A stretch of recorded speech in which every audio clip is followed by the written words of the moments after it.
नमस्कार। आज का हमारा विषय है समावेशी शिक्षा के संदर्भ में उससे प्राप्त होने वाले लाभ, उसके समायोजन में आने वाली बाधाएं, रुकावटें और समावेशी शिक्षा को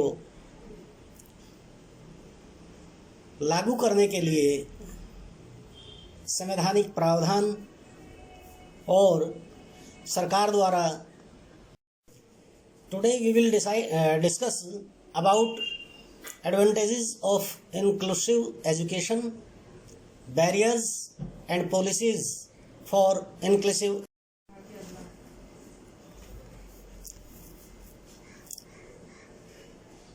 एडवांटेजेस और benefit of inclusive education. Inclusive education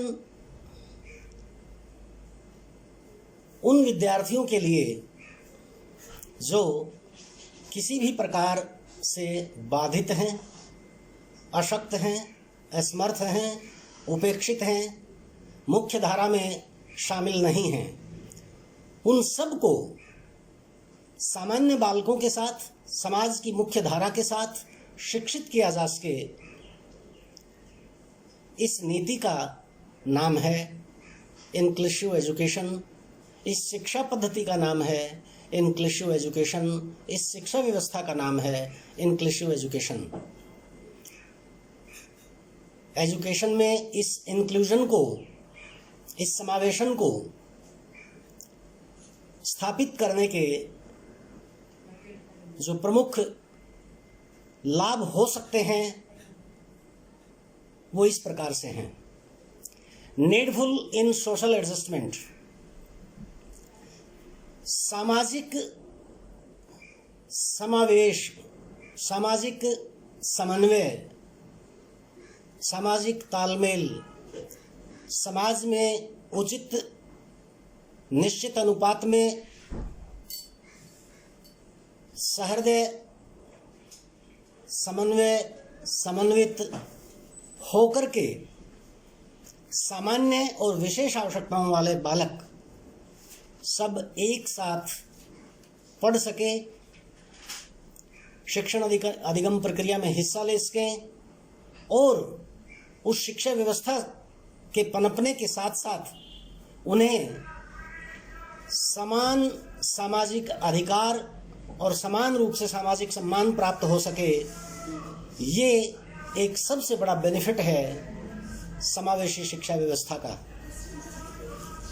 समावेशी शिक्षा व्यवस्था से आत्मसम्मान की वृद्धि होती है।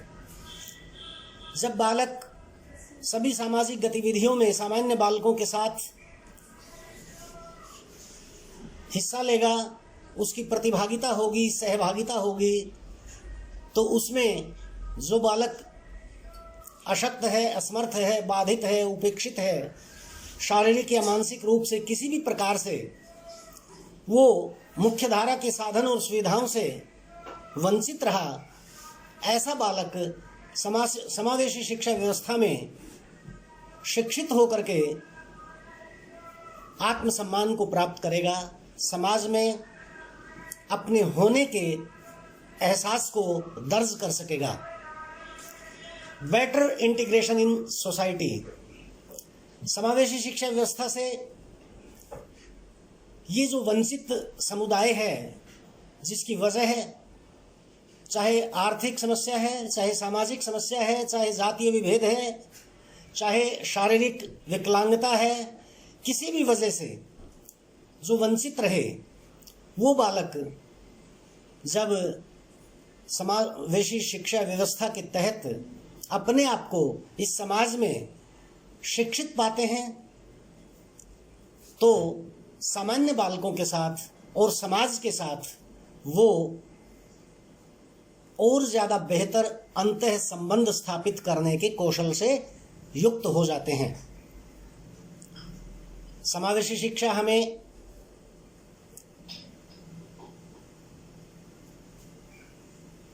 नीडफुल बालकों को विशेष बालकों को, विशिष्ट आवश्यकताओं वाले बालकों को विशेष सहायता प्रदान करने के लिए मोटिवेट करती है, प्रेरित करती है। और इस प्रेरणा से उत्प्रेरित होकर के हम स्पेशलाइज्ड चाइल्ड्स के लिए, चिल्ड्रंस के लिए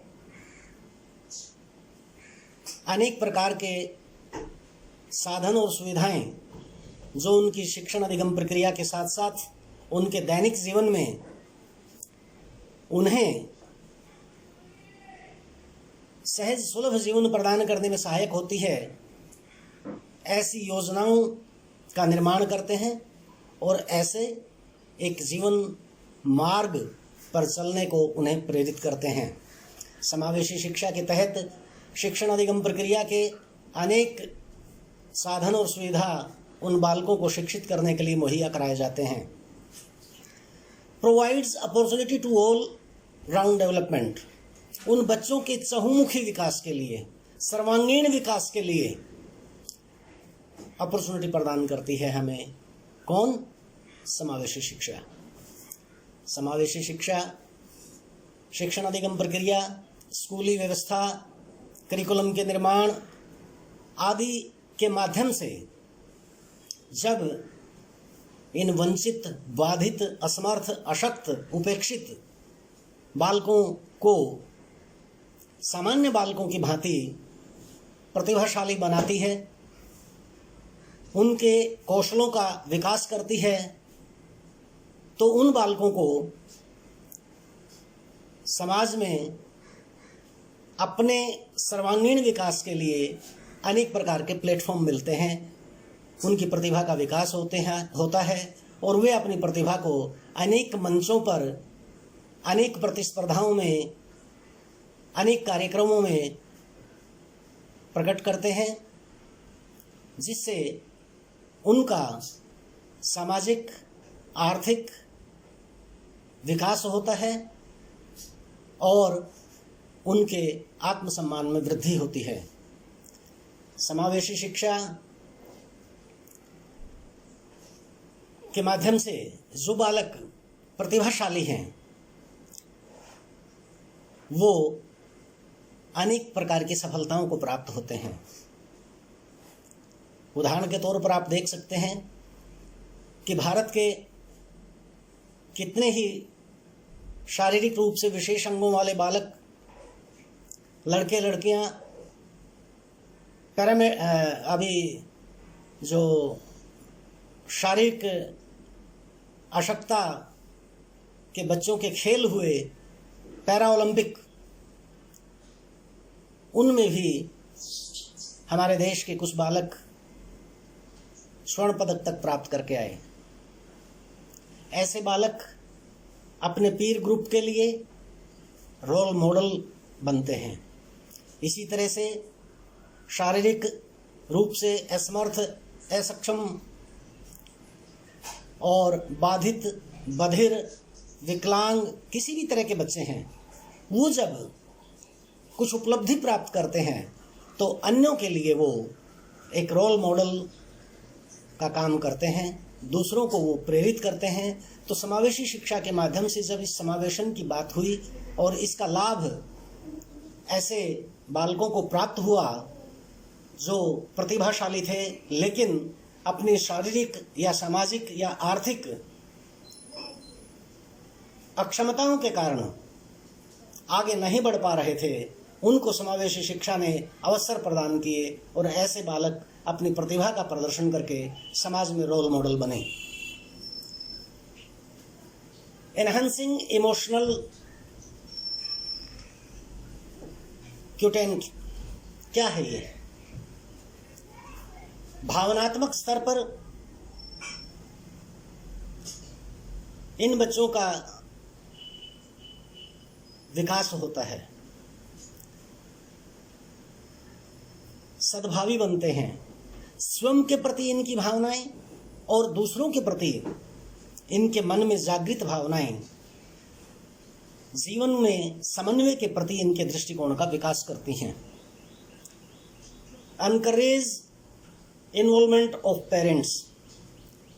समावेशी शिक्षा के तहत जब बालक पढ़ाई में रुचि लेता है तो इनके अभिभावक जो इनको केवल असमर्थ, बाधित या वंचित समझते थे, ये मानते थे कि बस इनका अब कुछ नहीं हो सकता, वो अपने बालकों की प्रतिभा को देख करके समावेशी शिक्षा के माध्यम से जब बच्चों को शिक्षा प्राप्त करने का और अनेक क्रियाओं में, पाठ्य सहगामी क्रियाओं में भाग लेने का मौका मिला और उसमें उन्होंने अपनी प्रतिभा दिखाई, तो उनके अभिभावकों का भी हौसला बढ़ा। अभिभावक उन बालकों को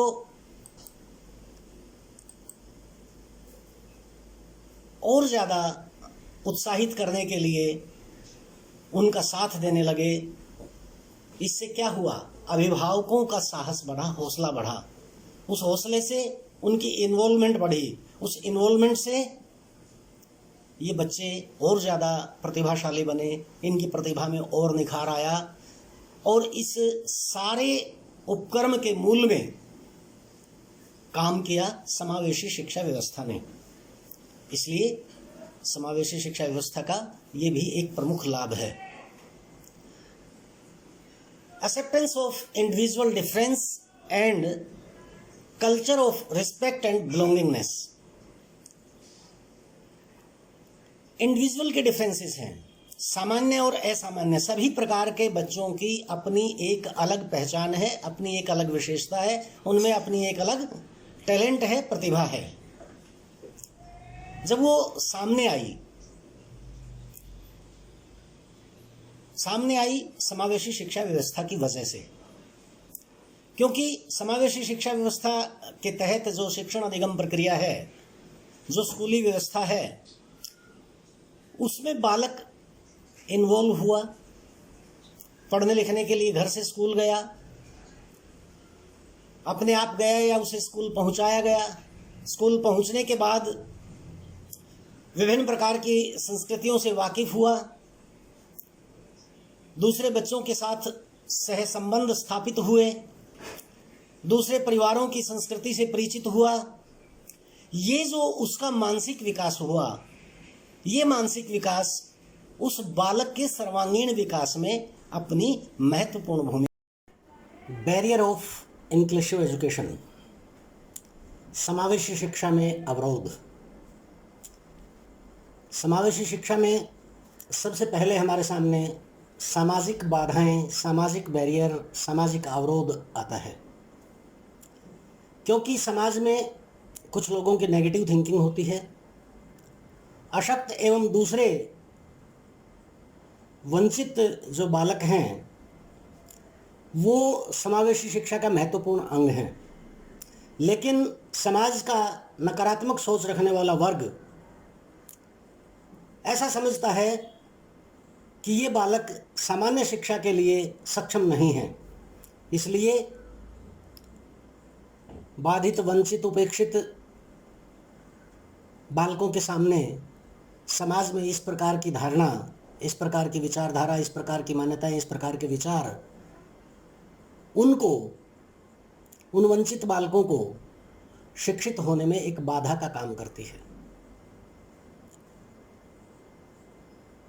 विशिष्ट शिक्षा, विशेष आवश्यकताओं वाले बालकों के लिए शिक्षा की ये व्यवस्था एक अच्छा विकल्प है, लेकिन डिस्क्रिमिनेशन और रूढ़िवादिता,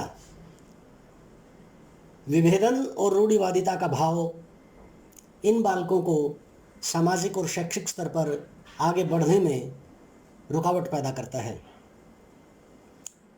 समाज का एक वर्ग ऐसा भी है जो ये समझता है कि समावेशी शिक्षा कुछ नहीं, वो केवल हमारे सामान्य गति से जिन बच्चों को शिक्षा प्राप्त होती है और सामान्य बच्चे हैं उनका नुकसान करती है, ऐसा सोचते हैं। बहुत से माता पिता और यहाँ तक कि समाज के दूसरे उच्च स्तरीय व्यक्तियों का ये विचार है कि विविधताओं के बालकों को विशिष्ट स्कूलों में शिक्षा देने में कोई समस्या नहीं है। वास्तव में ये लोग तो केवल तस्वीर ही देखते हैं, पूरी कहानी की परख नहीं करते हैं। ऐसी बात रखते हैं, ऐसी विचारधारा रखते हैं, जिससे कि एक सामाजिक बैरियर बन जाता है, क्योंकि इनके बारे में ये मान लिया जाता है कि विशिष्ट बालक शिक्षा योग्य नहीं है। ऐसी सोच वाले लोग समाज में हैं, जो इन बच्चों को समावेशी शिक्षा को, इनफैक्ट बालकों के लिए तो बाधक हैं ही, इनफैक्ट समावेशी शिक्षा व्यवस्था को लागू होने में एक अवरोध का कार्य करते हैं। दूसरा जो प्रमुख बैरियर है वो इकोनॉमिक बैरियर है, आर्थिक बाधाएं हैं। समावेशी शिक्षा व्यवस्था को शिक्षा के क्षेत्र में पूरी तरह से स्थापित करने के लिए जितने प्रकार की वित्तीय सहायताओं की आवश्यकता है और जितनी मात्रा में है, वो मात्रा और वो प्रारूप उपलब्ध नहीं है, क्योंकि समावेशी शिक्षा सामान्य शिक्षा से थोड़ा सा एक्सपेंसिव है, कॉस्टली है। और जब ये किसी तरह से वित्तीय सहायता जुटाई जाती है, चाहे वो सरकार द्वारा, चाहे अन्य सरकारी संस्थाओं द्वारा, किसी भी रूप में जब आर्थिक साधन जुटाए जाते हैं, तो उनका सही ढंग से प्रयोग होना भी एक चुनौती बनी रहता है। जो अनुदान प्राप्त होता है, कई बार वो जो ग्रांट है वो वेस्टफुल मैनर में खर्च हो जाने की स्थिति में होती है, जिसके जो समावेशी शिक्षा के ऑब्जेक्टिव हैं वो पूरे नहीं होते हैं, पूर्ण रूप से प्राप्त नहीं होते हैं। पहली बात तो अनुदान का प्रावधान ही सफिशिएंट नहीं है, अगर है भी तो उसका ईमानदारी से सही तरीके से समावेशी शिक्षा पर ही वो खर्च किया जाए, इसमें भी एक प्रश्न खड़ा होता है। और इस तरह की सारी आशंकाएं मिलकर के समावेशी शिक्षा के स्थापना, समावेशी शिक्षा जो गोल अचीव कर सकती है, उसके लिए उसके बीच में एक बैरियर का काम करती हैं। ये सब चीज़ें एक बाधा बनकर खड़ी हो जाती हैं। तीसरी बाधा है एजुकेशनल बैरियर। एजुकेशनल बैरियर क्या है? शिक्षा व्यवस्था ही अपने आप में एक बाधा है, क्योंकि attitude of teachers, workload of teachers, curriculum, language, funding regarding educational setup, ये जो एस्पेक्ट हैं जो स्कूली व्यवस्था से जुड़े हुए हैं, पूरी शिक्षा व्यवस्था से जुड़े हुए हैं, इन पर सही ढंग से काम उतना नहीं हुआ जितना समावेशी शिक्षा के ऑब्जेक्टिव फुलफिल करने के लिए अनिवार्य है।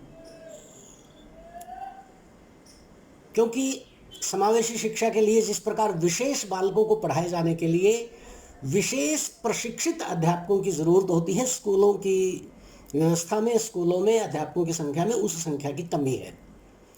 उस संख्या की कमी के कारण जब प्रशिक्षित अध्यापक नहीं हैं, तो सामान्य बालकों के वर्कलोड के साथ साथ अशक्त, असमर्थ, वंचित, बाधित, विशेष आवश्यकताओं वाले ये जो बालक हैं,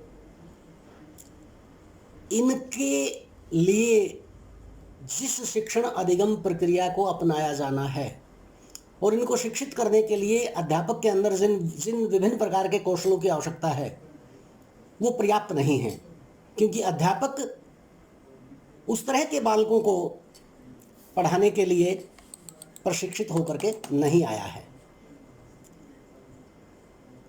इन बालकों को पढ़ाने के लिए एक विशेष प्रकार के प्रशिक्षण की आवश्यकता है और वो प्रशिक्षण उसके पास है नहीं, तो कई बार उसके अंदर ऐसा एटीट्यूड भी डेवलप होता है कि वो ये मानता है कि इस तरह के बच्चों को पढ़ाना मेरी जिम्मेदारी ही नहीं है। और उस जिम्मेदारी बोध के अभाव में, उसके एटीट्यूड में, उसके व्यवहार में ऐसे भाव और विचार पनप जाते हैं जो इन अशक्त, असमर्थ और वंचित उपेक्षित बालकों के लिए सही नहीं है। इनको मोटिवेट नहीं करता अध्यापक का व्यवहार।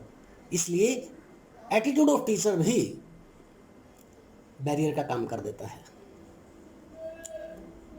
करिकुलम, समावेशी शिक्षा के तहत जिस प्रकार का करिकुलम निर्माण होना चाहिए, जिस प्रकार के पाठ्यक्रम स्कूलों में लागू होने चाहिए, वो अभाव आज तक भी शिक्षा के क्षेत्र में देखने को मिलता है। सामान्य विद्यार्थियों के लिए और अशक्त, असमर्थ, उपेक्षित बालकों के लिए या वंचित रह गए हैं जो नियमित शिक्षा प्राप्त करने के लिए, ऐसे बालकों के लिए जिस प्रकार के पाठ्यक्रम का निर्माण होना चाहिए और उस पाठ्यक्रम को पढ़ाने के लिए जिस प्रकार के प्रशिक्षण का प्रावधान होना चाहिए, वो पर्याप्त नहीं है। प्रयास किए जा रहे हैं लेकिन आज तक वो पर्याप्त नहीं है, उसकी उपलब्धता उतनी नहीं है जितनी होनी चाहिए।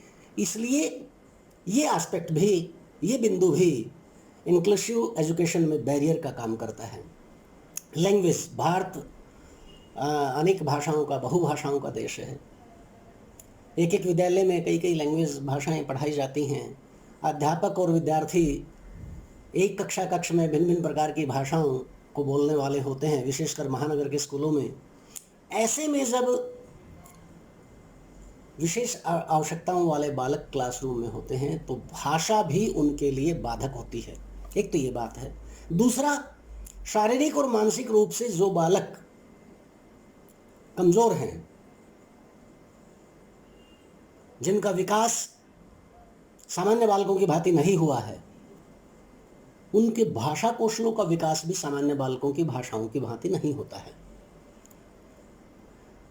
तो भाषा का ये एस्पेक्ट भी उनके लिए बैरियर का काम करता है।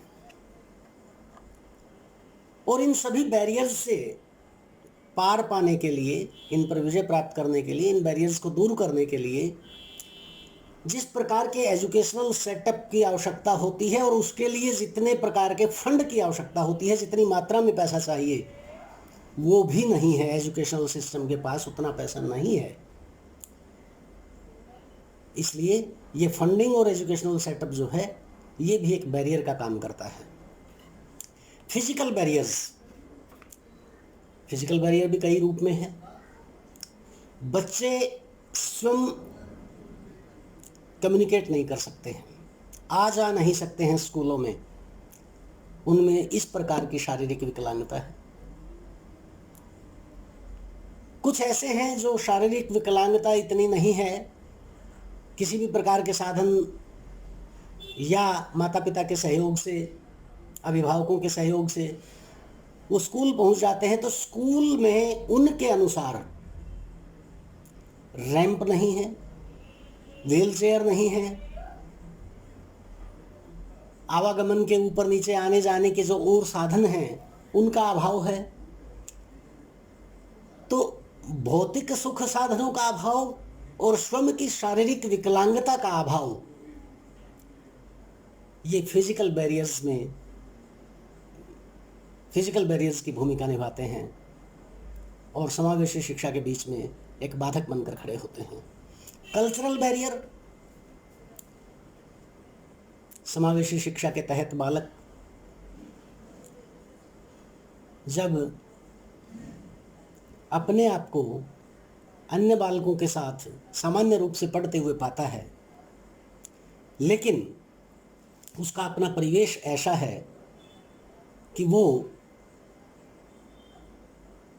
सामान्य बालकों की परिवारों की जो संस्कृति है उससे वाकिफ नहीं है, क्योंकि शारीरिक या मानसिक विकलांगता की वजह से या विशेष आवश्यकताओं वाले जो बच्चे हैं उनको जीवन में किसी न किसी प्रकार की कमी तो रही ही है। उन कमियों की वजह से वो अपने आप का सामान्य विकास करने में वंचित रहे हैं। वो बालक सांस्कृतिक रूप से भी पूर्ण रूप से विकसित नहीं कर पाते अपने आप को। हमारे समाज में अनेक तरह की संस्कृति बालक स्कूल में देखते हैं, अनेक कार्यक्रमों का आयोजन होता है, तो विशेष आवश्यकताओं वाले बालक उन सांस्कृतिक गतिविधियों को देखकर उस प्रकार की संस्कृति के साथ अपना समन्वय बना पाने में असमर्थ रहते हैं। एक तो ये बात है। दूसरा, सांस्कृतिक उत्सव आदि जितने भी हैं उनके साथ भी बालक अपना सामंजस्य स्थापित नहीं कर पाता है, क्योंकि कार्यक्रम का नियोजन एवं विकास इस तरीके से नहीं होता है कि असमर्थ अशक्त बालकों की संस्कृति को भी देखकर आयोजित किया जाए।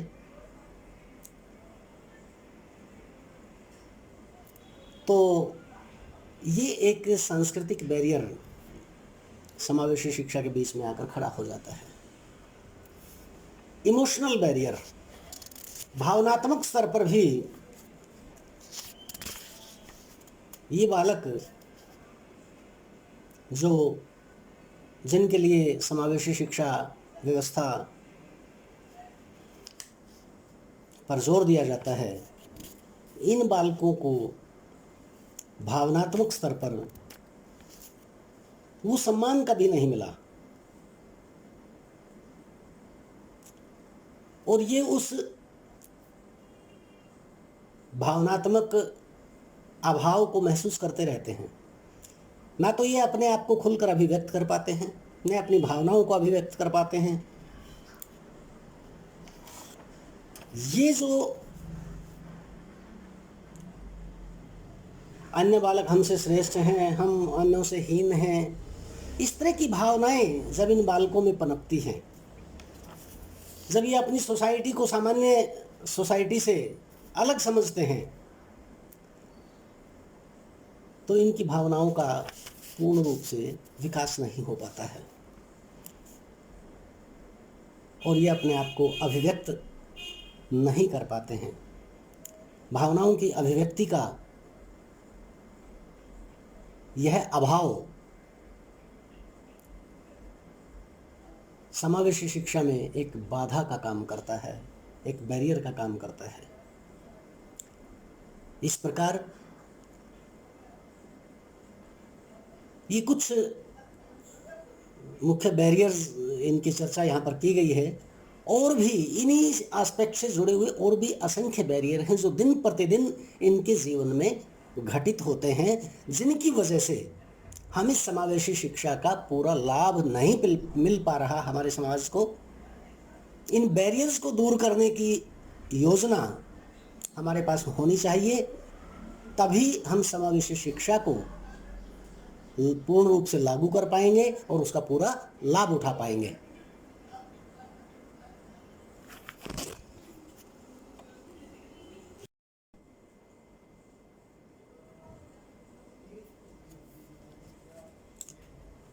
पॉलिसीज ऑन इंक्लूसिव एजुकेशन, समावेशी शिक्षा के संदर्भ में नीतियां और provisions as per Indian constitution, संवैधानिक प्रावधान। भारत के संविधान में शिक्षा को लेकर के अनेक संशोधन हुए। शिक्षा के संदर्भ में अनेक प्रकार की रिकमेंडेशंस देखने को मिलती हैं। शिक्षा को प्रत्येक नागरिक का मौलिक अधिकार माना गया है। फिर भी इसके संदर्भ में अगर हम इंक्लूसिव एजुकेशन के रेफरेंस में बात करें तो दो मुख्य आर्टिकल हमारे सामने आते हैं, आर्टिकल 45 और आर्टिकल 21A।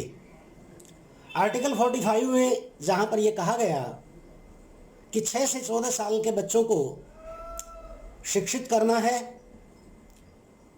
और स्टेट की ये जिम्मेदारी है कि उन सबको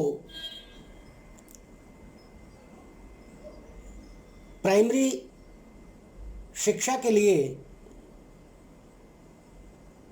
अवसर प्रदान करने हैं। वहीं पर आर्टिकल 21A में भी इसी बात को कहा गया, लेकिन 45 में ये कहा गया कि वो शिक्षा प्रदान की जाए 6 से 14 वर्ष आयु वर्ग के बच्चों को निर्बाध रूप से शिक्षा प्रदान की जाए।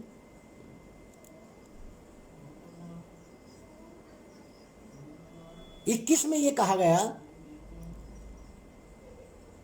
ये समझने की बात है, बड़ा भारी अंतर है, लेकिन बहुत बारीक इसके बीच में एक रेखा है कि 6 से 14 साल के बच्चों की शिक्षा अनिवार्य कर दी जाए।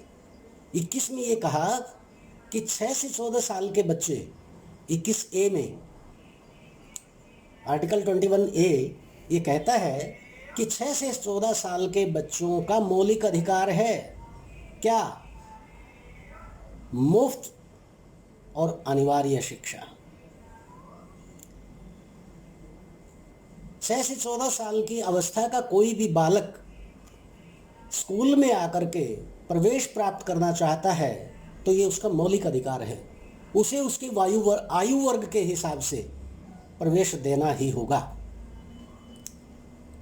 राइट टू एजुकेशन एक्ट में भी 2009 में ये बात कही गई। शिक्षा का अधिकार अधिनियम 2009 खूब चर्चित रहा और सर्वसम्मति से ये माना गया कि प्राथमिक शिक्षा 6 से 14 साल के बच्चों की मुफ्त होनी चाहिए, उन्हें उनके आयु वर्ग के हिसाब से उस कक्षा में प्रवेश मिलना चाहिए जिसके वो अधिकारी हैं।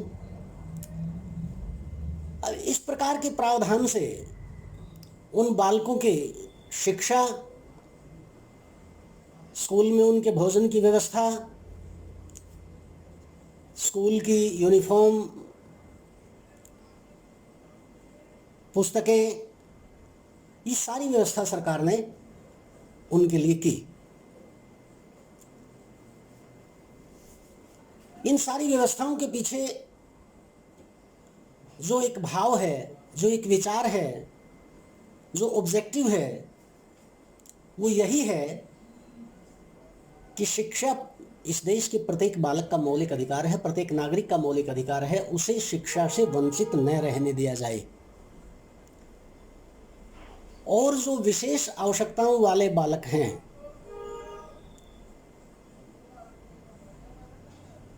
जिनको कई बार अभिभावक ये सोचकर इग्नोर कर देते थे, ये मान लेते थे कि इनको तो ऐसे ही रहना है, इनको तो भगवान ने ऐसा ही बनाया है, ऐसे विचारों से मुक्त करना, उस विचारधारा को खंडित करके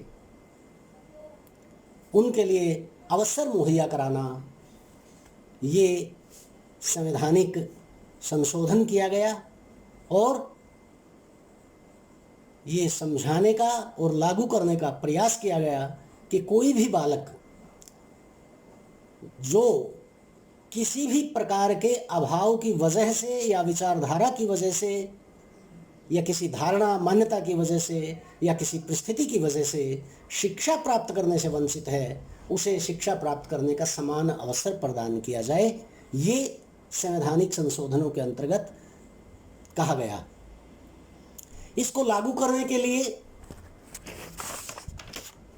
कई प्रकार के कार्यक्रम सरकार ने चलाए। जैसे हमारे देश में एक कार्यक्रम चला SSA, निःशुल्क और अनिवार्य शिक्षा का अधिकार अधिनियम 2009 एक उचित कानूनी ढांचा प्रदान करता है, इसमें कोई दो राय नहीं। जो सभी 6 से 14 वर्ष की आयु के बच्चों को मुफ्त और अनिवार्य प्रवेश, उपस्थिति और प्रारंभिक शिक्षा पूरी करने का अधिकार देता है, इसमें भी कोई दो राय नहीं। लेकिन सर्व शिक्षा अभियान को क्या जिम्मेदारी दी गई, क्या कहा गया उसको यह अधिकार दिया गया, यह जिम्मेदारी दी गई कि यह समान गुणवत्ता की शिक्षा के लिए बच्चों के विशेष अधिकार का प्रावधान करे। एसएसए इक्विटी और गैर भेदभाव के सिद्धांतों पर आधारित बच्चों को एक ऐसा अधिकार प्रदान करता है, एक ऐसी शिक्षा प्रदान करता है जो भय, तनाव और चिंता से मुक्त हो। एसएसए के तहत इस प्रकार की शिक्षा की उम्मीद की गई। इस प्रकार का ऑब्जेक्टिव रखा गया कि यूईई के 3 महत्वपूर्ण पहलू, जो 6 से 14 वर्ष की आयु के सभी बच्चों की पहुंच, नामांकन और अवधारण हैं, ये लक्ष्य प्राप्त करने के लिए संविधान में जो 86वां संशोधन किया गया, जिसकी चर्चा हमने की कि वो मुफ्त और अनिवार्य प्रारंभिक शिक्षा को मौलिक अधिकार प्रदान करता है। इस संशोधन ने चिल्ड्रन विद स्पेशल नीड्स की शिक्षा को एक नया जोर दिया, क्योंकि उनके समावेश के बिना यूईई का उद्देश्य प्राप्त नहीं किया जा सकता था। एसएसए सुनिश्चित करता है कि हर बच्चे को विशेष ज़रूरतों के साथ, भले ही किसी भी तरह की श्रेणी और विकलांगता की डिग्री हो, किसी भी तरह की कैटेगरी हो बच्चे की, किसी भी तरह से वो विशेष आवश्यकताओं वाला हो, उसे सार्थक और गुणवत्तापूर्ण शिक्षा प्रदान की जाती है। एसएसए ने एक शून्य अस्वीकृति नीति अपनाई है। इसका मतलब यह है कि विशेष आवश्यकताओं वाले किसी भी बच्चे को शिक्षा के अधिकार से वंचित नहीं किया जा सकता और उसे पढ़ाने के लिए एक ऐसा माहौल दिया जाता है जो उसकी सीखने की ज़रूरतों के अनुकूल हो। एसएसए का प्रमुख उद्देश्य चाइल्ड विद स्पेशल नीड को मुख्य धारा में शामिल करने का रहा है। विशेष आवश्यकताओं वाले अधिकांश बच्चों को नियमित स्कूलों में नामांकित और अनुरक्षित किया जा सकता है यदि उन्हें पर्याप्त संसाधन सहायता प्रदान की जाती है। जिन्हें कक्षा में मुख्य धारा में लाने से पहले कुछ प्रकार के पूर्व एकीकरण कार्यक्रम प्रदान करने पड़ सकते हैं, बच्चों को ऐसे ट्रेन करना पड़ सकता है। जो बहुत ही गंभीर रूप से विशेष आवश्यकताओं वाले बच्चे हैं, जिन्हें मौजूदा स्थिति में एक औपचारिक स्कूल के दायरे से परे एक शैक्षिक कार्यक्रम और गहन विशिष्ट समर्थन की आवश्यकता होगी, ऐसे बच्चों को भी इंक्लूसिव एजुकेशन की पॉलिसी के तहत सर्व शिक्षा अभियान के द्वारा मुख्य धारा में शामिल करने पर जोर दिया गया। इसके पश्चात हमने जो बात की यूईई, एसएसए के दौरान इस शब्द का प्रयोग किया हमने, ये क्या है? Universal elementary education. जो एलिमेंट्री एजुकेशन है उसका सार्वभौमिकरण। हमारे गणतंत्र की स्थापना के बाद से सभी के लिए समान अवसरों के प्रावधान के माध्यम से लोकतंत्र के सामाजिक ताने बाने को मजबूत करने के लिए यूईई ये मिशन स्वीकार किया गया था। एनपीई के गठन के बाद भारत ने लक्ष्य हासिल करने के लिए कई तरह के कार्यक्रम शुरू किए। यूईई भी उसी का एक हिस्सा है। एसएसए भी उसी कड़ी में एक और कदम है। 2009 का या उसके अलावा अन्य बहुत सारी नीतियां, आयोग, कमीशन जो आए, वो सब इसी ऑब्जेक्टिव को लेकर के आए। यूईई के तहत क्या लक्ष्य निर्धारित किए गए? शिक्षा सबके पास पहुंचे, सार्वभौमिक पहुंच हो शिक्षा की। लिंग और सामाजिक श्रेणी के कारण और बच्चों के सीखने के स्तर में जो अंतराल है उसकी वजह से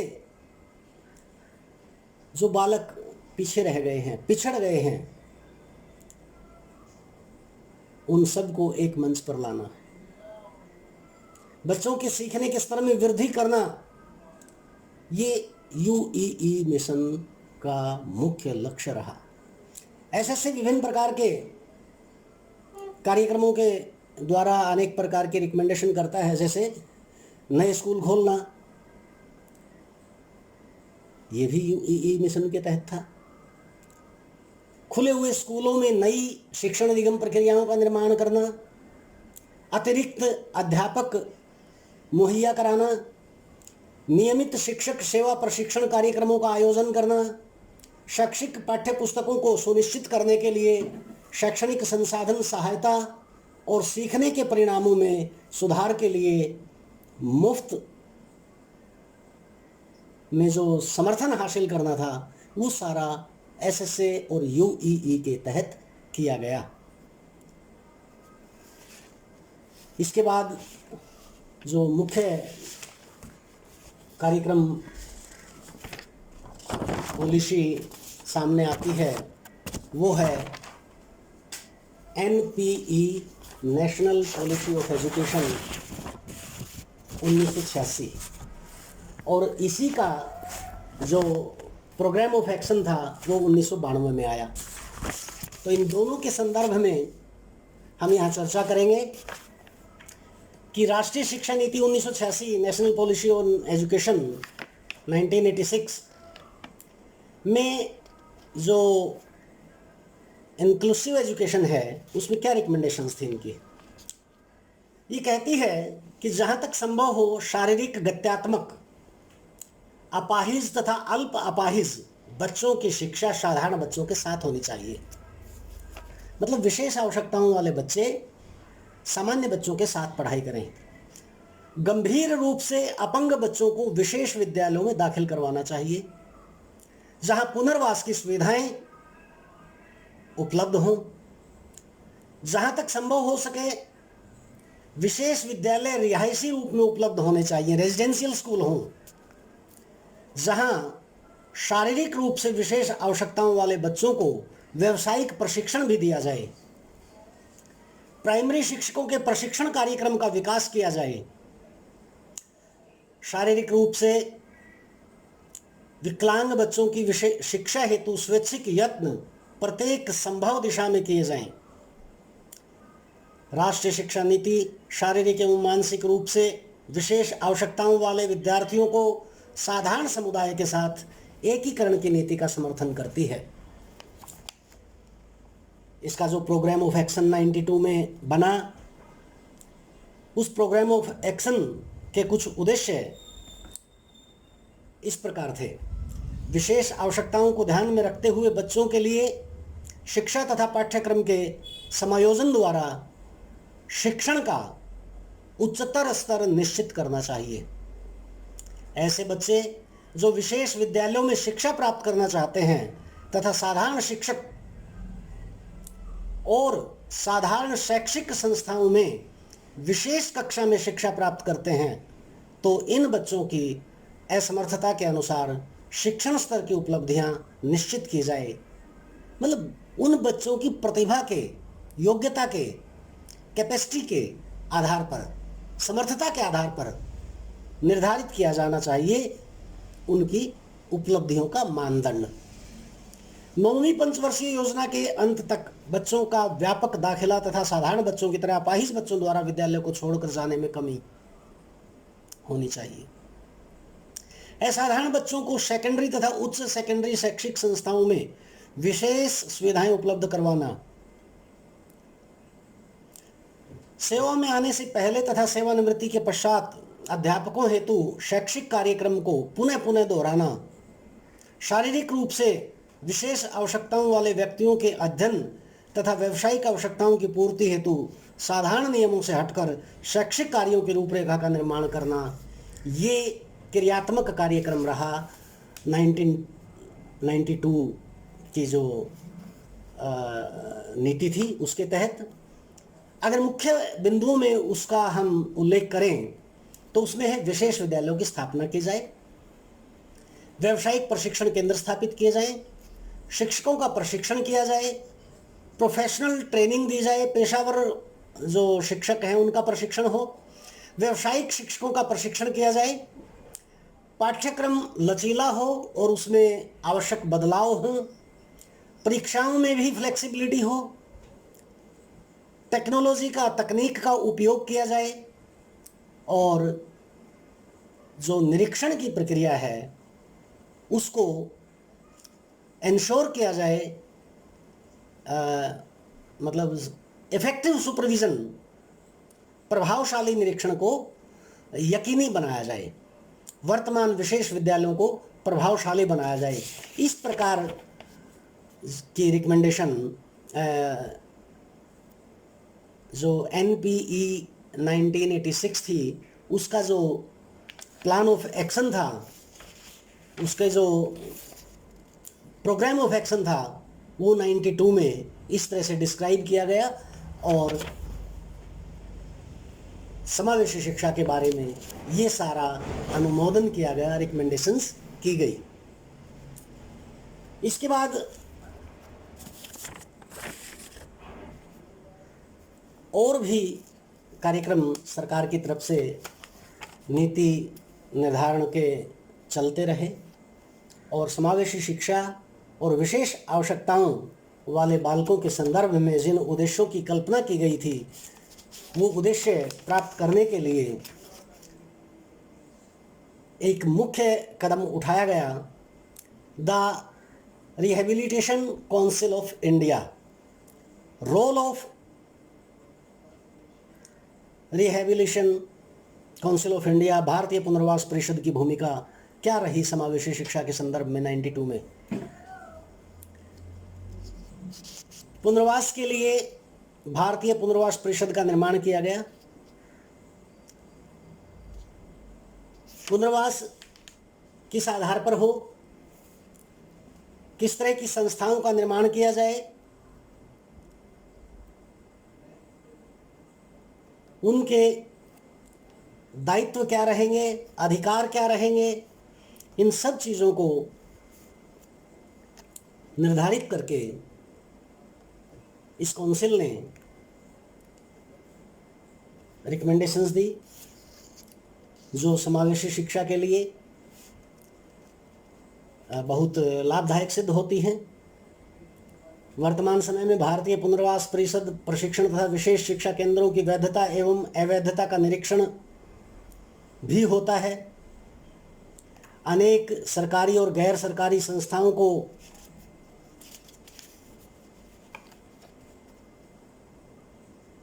ये काउंसिल मॉनिटर करती है कि जिन उद्देश्यों के लिए शिक्षण प्रशिक्षण कार्यक्रम की जिम्मेदारी देकर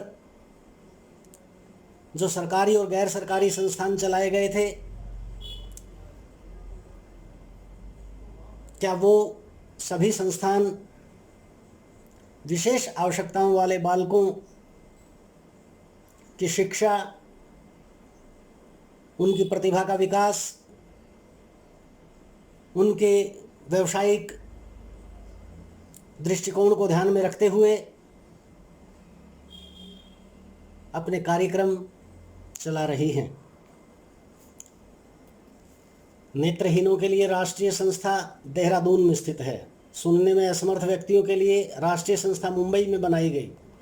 विकलांग अपाहिजों हेतु राष्ट्रीय संस्था कलकत्ता में बनाई गई और मंदबुद्धि व्यक्तियों के लिए राष्ट्रीय संस्था हैदराबाद में स्थित है। ऐसी राष्ट्रीय संस्थाएं अनेक स्तर पर अपना अपना काम करती हैं। राष्ट्रीय संस्था इस दिशा में भी जागरूक है कि विकलांग व्यक्तियों के लिए नौकरी में 3% आरक्षण का प्रबंध किया जाए, विशेष रोजगार केंद्र स्थापित किए जाएं, अपाहिज व्यक्तियों के लाभ हेतु राष्ट्रीय पुरस्कार, टैक्स में कटौती, स्वरोजगार योजना तथा विशेष दफ्तर खोलकर अनेक प्रकार की योजनाओं से उनको लाभ पहुंचाने का काम करते हैं। अनेक व्यावसायिक पुनर्वास केंद्र अपाहिज लोगों के प्रशिक्षण के लिए स्थापित किए जा चुके हैं। तो भारतीय पुनर्वास परिषद की भूमिका जो है वो इंक्लूसिव एजुकेशन में किस प्रकार महत्वपूर्ण है कि जो विशेष आवश्यकताओं वाले बालक हैं, चाहे वो शिक्षा प्राप्त करने वाले हैं, चाहे शिक्षा प्राप्त कर चुके हैं, उन सब के लिए अनेक प्रकार के साधन और सुविधाओं को उपलब्ध कराना, उनको रोजगार में यथोचित स्थान दिलाना, कार्यस्थल पर उनके साथ किसी प्रकार का भेदभाव न हो, इस बात को एश्योर करना, ये सारा इस काउंसिल द्वारा किया जाता है। तो इस प्रकार राष्ट्रीय स्तर पर, राज्य स्तर पर, केंद्रीय स्तर पर अनेक प्रकार की कमेटीज और अनेक प्रकार के संस्थाओं का निर्माण कर उनकी जिम्मेदारी तय की जाती है। जो ये पुनर्वास परिषद है, भारतीय पुनर्वास परिषद, ये अपनी भूमिका निभाती है। इसके बाद एक मुख्य समिति और है, the person with disability act. ये एक्ट लाया गया, भारतीय जो नीतियाँ बनती हैं उन नीतियों में पीडब्ल्यूडी एक्ट 1995, इसमें क्या रिकमेंडेशन, क्या अनुमोदन किया गया? इसमें कहा गया कि सरकारों को या स्थानीय अधिकारियों को जिनकी भी जिम्मेदारी निर्धारित की गई है उनको तय करना है, सुनिश्चित करना है। क्या वो सुनिश्चित करें कि विकलांगता से पीड़ित हर बच्चे को मुफ्त शिक्षा प्राप्त हो। विकलांग छात्रों के एकीकरण को बढ़ावा देने के लिए प्रयास किए जाएं। सरकारी और निजी क्षेत्र में विशेष स्कूलों की स्थापना को बढ़ावा देना, उन लोगों को विशेष शिक्षा की जरूरत है जो इस तरह से जरूरतमंद हैं, देश के किसी भी हिस्से में रहने वाले हैं, ऐसे लोग स्कूल तक कैसे पहुंचे, ये प्रयास भी किया जाए। विकलांग बच्चों के लिए विशेष स्कूलों को बनाना, उन स्कूलों को व्यावसायिक प्रशिक्षण सुविधाएं उपलब्ध कराना, विकलांग बच्चों के संबंध में अंशकालिक कक्षाओं का संचालन करना, जो 5वीं तक शिक्षा पूरी की और घर बैठ गए, आगे पढ़ने नहीं जा सके, शिक्षा पूरी नहीं कर पाए, ऐसे बच्चों के लिए उनकी शिक्षा और ज़्यादा हो सके, उसके लिए शिक्षा व्यवस्था की नीतियों का अनुमोदन किया। पीडब्ल्यूडी एक्ट 1995 के तहत गांव में उपलब्ध जनशक्ति का उपयोग करके गैर औपचारिक शिक्षा प्रदान करने की व्यवस्था बनाने की बात की। ओपन स्कूलों और विश्वविद्यालयों के माध्यम से शिक्षा प्रदान करने की बात का अनुमोदन करती है ये एक्ट। हर बच्चे को निःशुल्क विशेष किताबें और उपकरण उपलब्ध कराना सरकारों की और संबंधित अधिकारियों की जिम्मेदारी है, इस बात का अनुमोदन करती है ये नीति। डिजाइनिंग के उद्देश्य से सरकारी और गैर सरकारी एजेंसियों द्वारा नए सहायक उपकरण विकसित कराने की बात करती है। शिक्षण सहायक सामग्री मुहैया कराने की रिकमेंडेशन करती है। विशेष शिक्षण सामग्री या इस तरह की अन्य वस्तुओं के रूप में विशेष बच्चों के लिए शिक्षा में अवसर प्रदान करने की बात करता है यह एक्ट। शिक्षकों की स्थापना और प्रशिक्षण संस्थानों और राष्ट्रीय संस्थानों और अन्य स्वैच्छिक सहायता विकलांगों में विशेषज्ञता वाले शिक्षक प्रशिक्षण कार्यक्रम विकसित करने के लिए उपलब्ध हों, इस प्रकार की बातों का अनुमोदन करती है ये, अनुमोदन करता है ये एक्ट।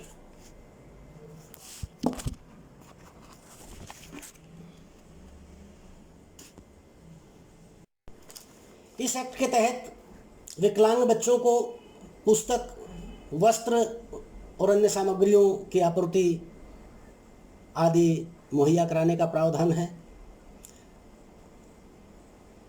इस एक्ट में विकलांग बच्चों के लाभ के लिए पाठ्यक्रम के पुनर्गठन का अनुमोदन किया गया। विकलांग छात्रों को छात्रवृत्ति प्रदान करने का अनुमोदन किया गया। इस प्रकार के अनेक अनुमोदन, अनेक प्रावधान समावेशी शिक्षा के उद्देश्यों को प्राप्त करने के लिए भारत सरकार ने और भारत के शिक्षा विभाग और जितनी भी अन्य जिम्मेदार एजेंसियां हैं जिनका कार्य क्षेत्र के अंतर्गत संबंधित विषय आता है,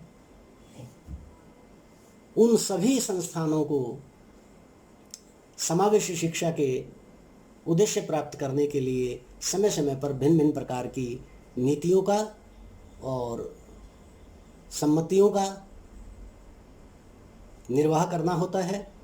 ऐसा प्रावधान, ऐसी व्यवस्था समावेशी शिक्षा व्यवस्था लागू करने के लिए निश्चित की गई है। इसी संदर्भ में नेशनल एजुकेशन पॉलिसी 2019 NEP, उसमें भी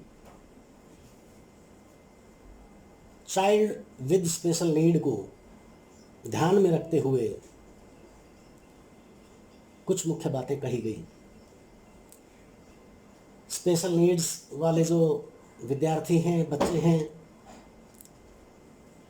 उनमें से कोई भी बच्चा गुणवत्तापूर्ण शिक्षा प्राप्त करने के अवसर से वंचित न रह पाए, ये मुख्य बात नेशनल एजुकेशन पॉलिसी 2019 में कही गई। RTE अधिनियम संशोधन अधिनियम जो 1 अगस्त 2012 से लागू हुआ, उसके तहत चिल्ड्रन विद स्पेशल नीड को विकलांग अधिनियम 2005 और राष्ट्रीय न्यास अधिनियम के तहत RWS अधिनियम के दायरे में शामिल करने का प्रावधान करता है नेशनल एजुकेशन पॉलिसी, जिससे CWSN मुफ्त और अनिवार्य शिक्षा प्राप्त करते हैं। वास्तव में RT अधिनियम CWSN मुफ्त और अनिवार्य शिक्षा सुनिश्चित करता है, या तो स्कूली शिक्षा के प्रारंभिक चरण के पूरा होने तक या 18 वर्ष की आयु तक। इसके अलावा RTE अधिनियम गंभीर और गहन विकलांग बच्चों के माता पिता को भी घर आरक्षित शिक्षा का विकल्प चुनने का अधिकार प्रदान करता है। ये बात हमारी नेशनल एजुकेशन पॉलिसी 2019 में शामिल की गई। नियमित स्कूलों में विशेष ज़रूरतों वाले बच्चों को शामिल करना, विशेष ज़रूरत वाले बच्चों के लिए शिक्षा कार्यक्रमों के संबंध में कार्रवाई के प्राथमिकता वाले क्षेत्रों में से उन्हें मुख्य धारा में शामिल करना, पड़ोस के स्कूलों में और ग्रेड 12 के जो स्कूल हैं, 12वीं श्रेणी तक के जो स्कूल हैं, उन स्कूलों से जो फाउंडेशनल स्टेज है, वहाँ से स्कूलिंग प्रक्रिया में उनके सहयोग का समर्थन करने की बात नेशनल एजुकेशन पॉलिसी 2019 में कही गई। विशेष आवश्यकताओं वाले बच्चों के लिए स्कूलों में भौतिक पहुंच को बाधा रहित संरचनाओं, रैंप, हैंडरिल, विकलांग शौचालयों को प्राथमिकता देने और CWSN के लिए उपयुक्त परिवहन के माध्यमों से स्कूलों में आराम से उपस्थित होने के लिए साधन और सुविधा मुहैया कराई जाएगी। ऐसे रिकमेंडेशंस, ऐसी सम्मतियाँ, ऐसी संस्तुतियाँ इस एजुकेशन पॉलिसी में कही गई हैं। अंतरिम स्कूलों और स्कूल परिसरों में इस तरह की सुविधाओं की व्यवस्था और निर्माण के लिए धन प्राप्त करने के लिए आवेदन किया जा सकेगा। विशेष ज़रूरतों वाले बच्चों को इसमें शामिल किया जाएगा। उनके लिए सहायक उपकरण और आवश्यकता अनुसार उपयुक्त प्रौद्योगिकी आधारित उपकरण ये भी मुहैया कराए जाएंगे। CWSN को एकीकृत करने में मदद करने के लिए जो भी शिक्षण सामग्री है वो उन बालकों को उपलब्ध करवाई जाए। इसके लिए स्थानीय संदर्भों में प्रभावी समाधानों के विकास और परीक्षण के अनुसंधान प्रयासों का समर्थन किया जाना अनिवार्य है। हस्तक्षेप के अन्य घटकों में कार्यात्मक और औपचारिक मूल्यांकन, उपयुक्त शैक्षिक प्लेसमेंट और व्यक्तिगत शैक्षिक योजनाओं की तैयारी भी शामिल करनी होगी।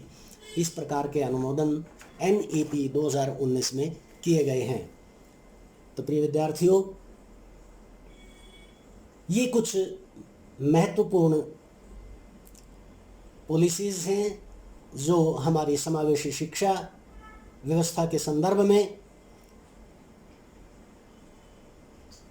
हमारी सरकारें समय समय पर शिक्षा व्यवस्था को सुदृढ़ करने के लिए निवेदित करती हैं, अनुमोदित करती हैं। और हमने जिन आर्टिकल 45 और 21A और एक्ट 1995 एक्ट 1992 आदि की जो चर्चा की, ये कुछ मुख्य वो अधिनियम हैं जो संवैधानिक प्रावधान हैं जिनका समय समय पर हमारी सरकार ने विश्लेषण करके अमेंडमेंट किया, संविधान में समावेशी शिक्षा लागू करने के लिए उस संबंधित आवश्यक जो रिकमेंडेशंस थी वो शामिल की। इस प्रकार इन सभी नीतियों का समुचित और संतुलित क्रियान्वयन हो और समाज हर स्तर पर इन वंचित बालकों को सरकारी नियमों के तहत जो सुविधाएं प्रदान की जा रही हैं उसी तरह से समाज में भी इनको सम्मान दिया जाए और उचित स्थान दिया जाए, तो निश्चित रूप से हम समावेशी शिक्षा के उद्देश्यों को प्राप्त कर पाएंगे। धन्यवाद।